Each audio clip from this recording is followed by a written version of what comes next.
Greetings and salutations, fellow book readers. This is Mark, and the book I will review today is The Lower River.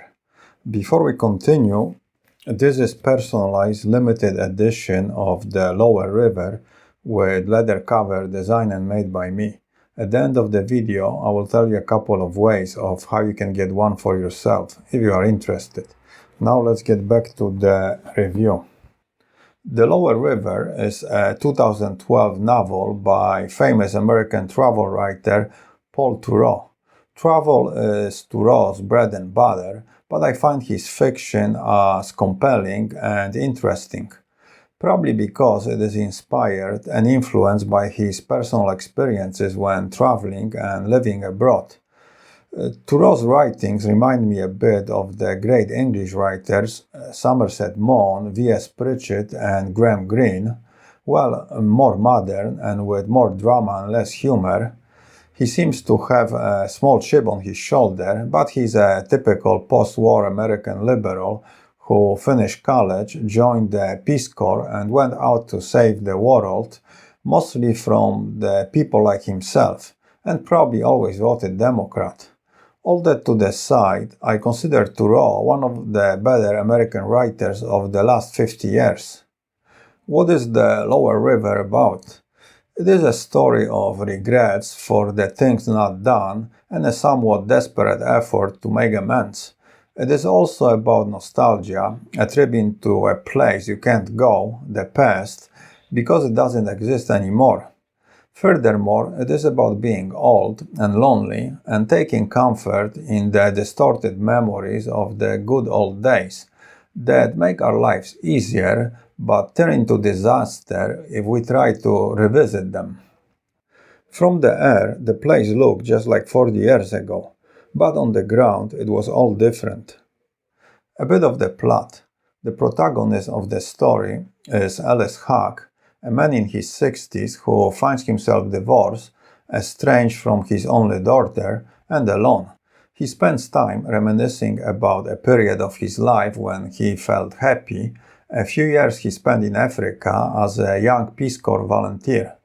Further, the family business he runs, a men's clothing store, falls victim to the changing global trends, so when he realizes he is free, has some savings, and plenty of spare time, he decides to take a trip back to his happy days in Africa. Hogg arrives in Lilongwe, capital of Malawi, and notices that the country has changed significantly from what it was 30 years ago, and not in a good way. Further, he runs into an old acquaintance who confirms his suspicions. Not deterred, he hires a taxi to take him to the small village in the interior where he worked as a Peace Corps volunteer. The initial impression of the village is disappointing. The school he built lays in ruins and abandoned, and the church and clinic are no longer there. The villagers recognize and know him from the stories told by the previous generation, but don't seem to be excited about his return. The only one who appears glad to see him is the young chief, Manyanga, the grandson of the chief during Hogg's first stay. But his motives are suspicious. There also is a young girl who takes care of his hut named Zizi, who incidentally is the granddaughter of Hogg's old love interest Gala.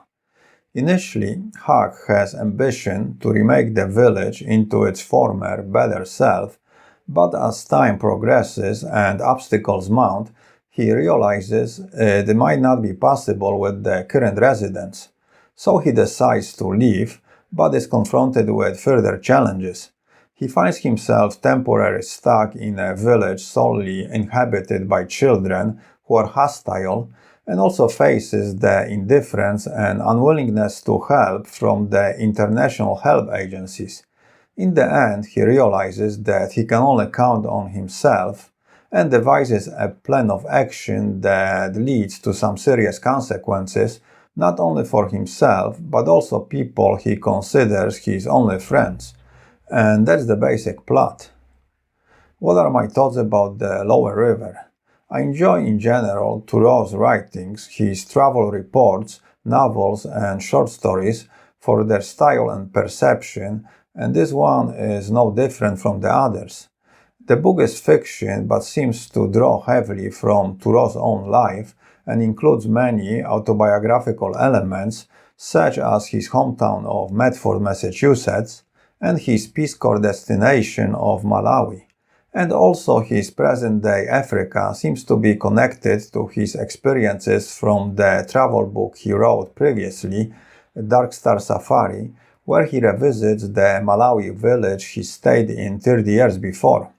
Huck, who seems a lot like Theroux's alter ego, is going through late midlife crisis caused by his actions and reactions and general affairs out of his control, boredom and failing of his business, which led to feelings of loneliness and search for female companionship, which caused divorce and more loneliness and unhappiness, and subsequent looking over the past for remedy, for some coherent idea of what have happened, and naturally, as the result of recollecting, reminiscing about the better, happier days. The problem is the further away the past is, the better it looks, because the further away, the less precise or real our memories are. Furthermore, there is change. Not only the place we remember change, but more importantly, we change, and wouldn't fit in even if the place remained the same. Most of us have happy memories from the childhood, but would we want to be children again with all its limitations? Probably not. Anyway, Huck decides to travel into the past. The lower river remained in his mind in the way that the notion of home might persist in someone else's. When all hope is lost and everything is up the wall, he thought, reassuring himself, I can always go back there. But the Malawi of his past is not there anymore, and he's not the same Huck from 30 years ago. Back then he was younger, naive, but also more hopeful and energetic, flexible, willing to do more to fit in. For example, he studied snakes because he wanted to be more than just another white man in Africa. Now he is older, wiser, also more cynical, and can see what he couldn't before. And unfortunately for him, the results of his experience-enhanced perception are not pleasing. The corruption, lies, indifference, lack of empathy, and general lack of hope is not what he remembers or expected, and feels somewhat cheated, so he starts to look for the responsible for his disappointments and blames not only the Africans, but also the Westerners in the international aid agencies, and seems to hate it all. When he finds himself stranded in a place called the Village of the Throwaways, populated by abandoned and orphaned children, who to me seem the only true innocent victims, he says, I hated them all, including the infants, because they had no empathy. That's when I realized he pretty much deserved the treatment he received, because it is he who has no empathy. It is difficult to feel sorry for Huck, since everything he is doing seems egoistical and self-serving. He didn't go to Africa to help the locals, he went there to find happiness he once felt. His charity is just the means to the end, which is personal happiness.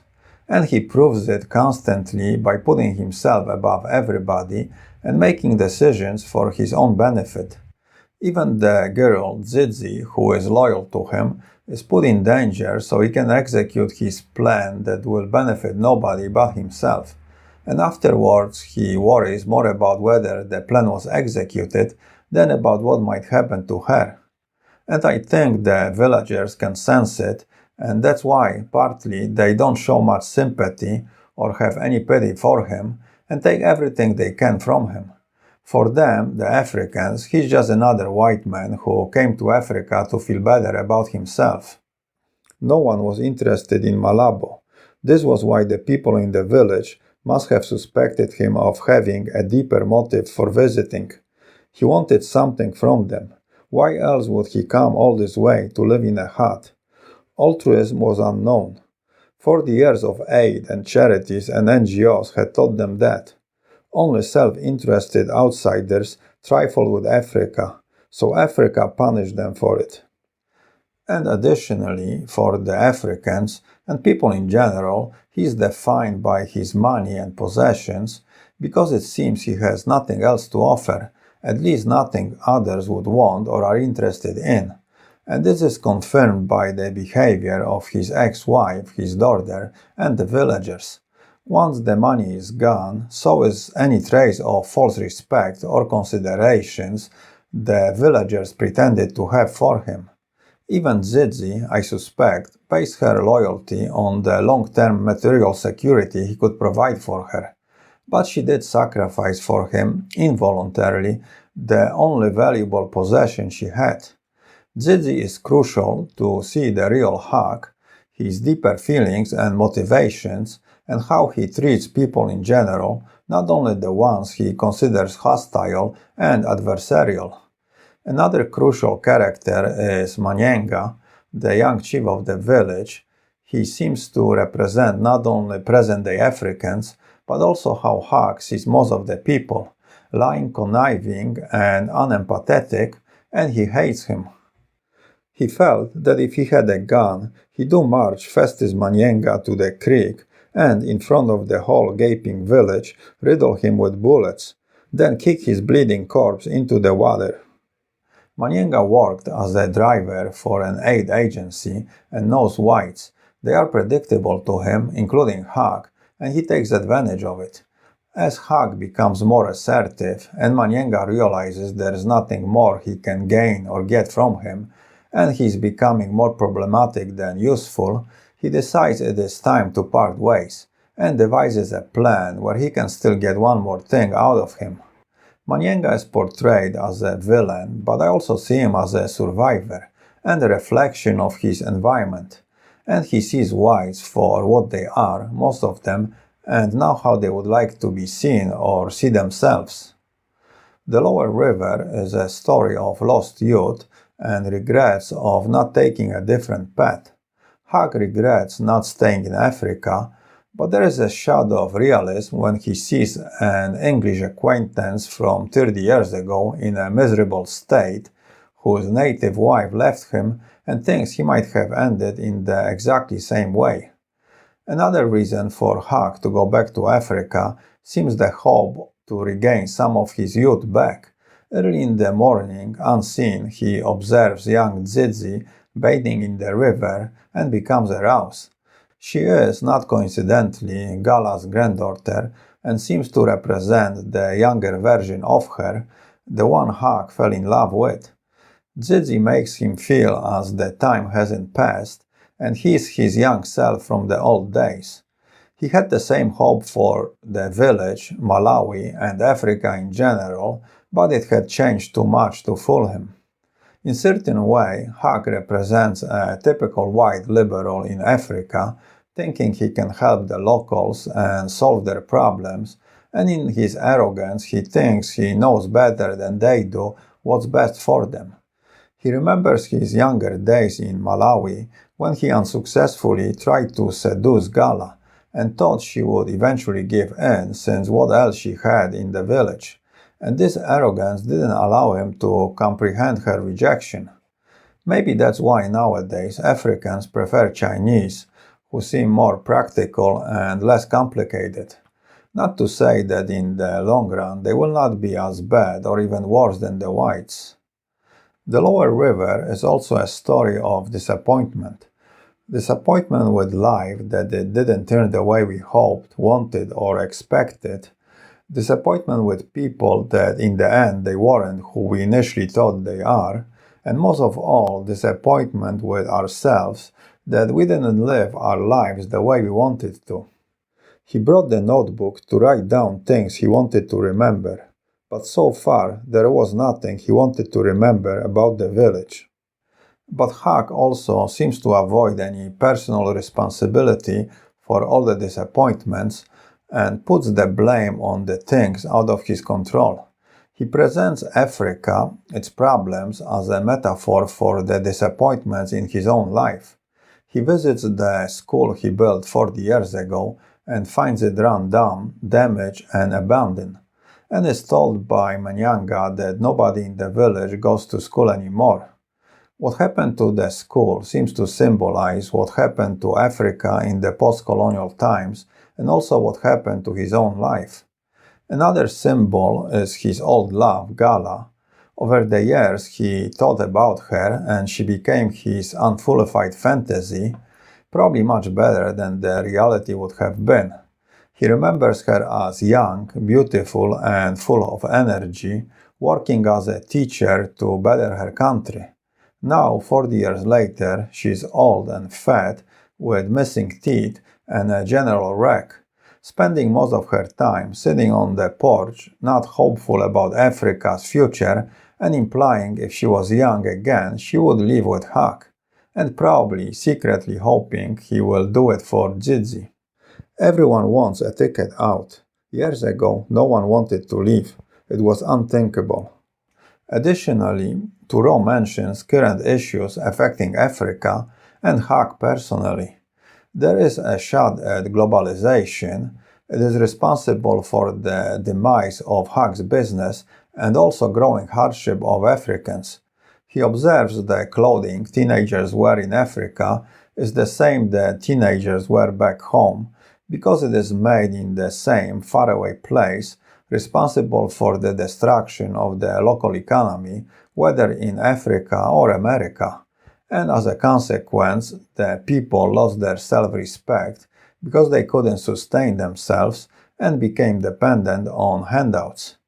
The villagers see foreigners as needed but hated. They, the foreigners, are usually engaged in self-serving activities and mostly operate through international aid agencies, doing minimum to maintain themselves in business, seemingly more interested in cultivating certain image than elevating hunger. There is a part where some celebrities are throwing bags of food from the helicopter to the hungry children, similar to feeding some wild beasts. So it is difficult to be surprised the locals dislike and distrust the whites and Huck.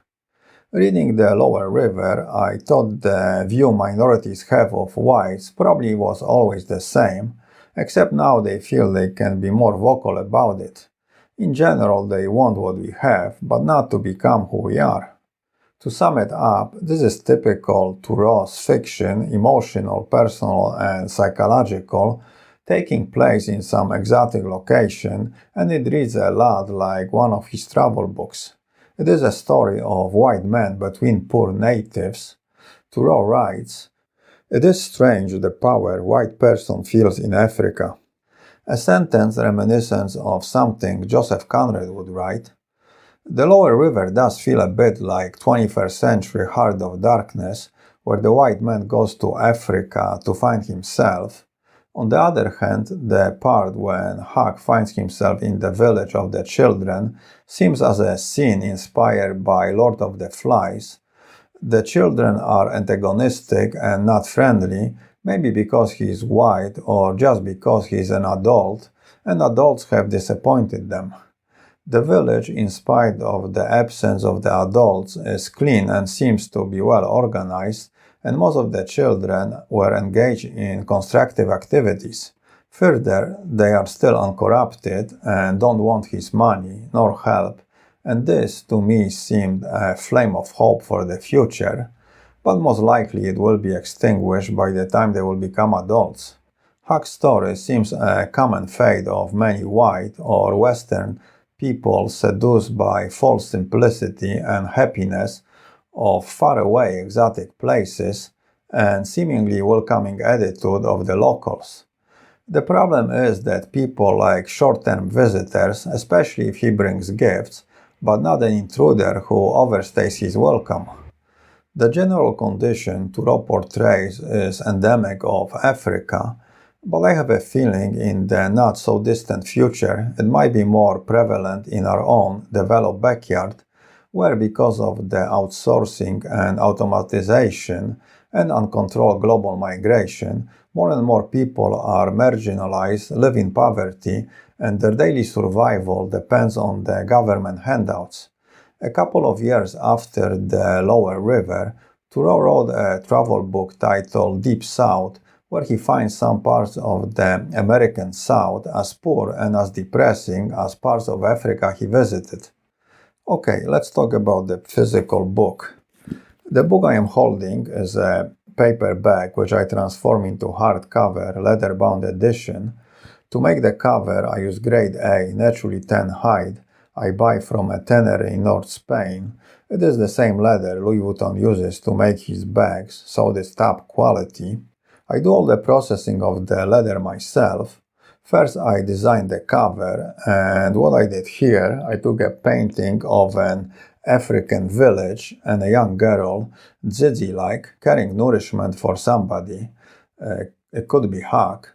This is the bag with the blurb, and inside front cover I printed a quote from the book.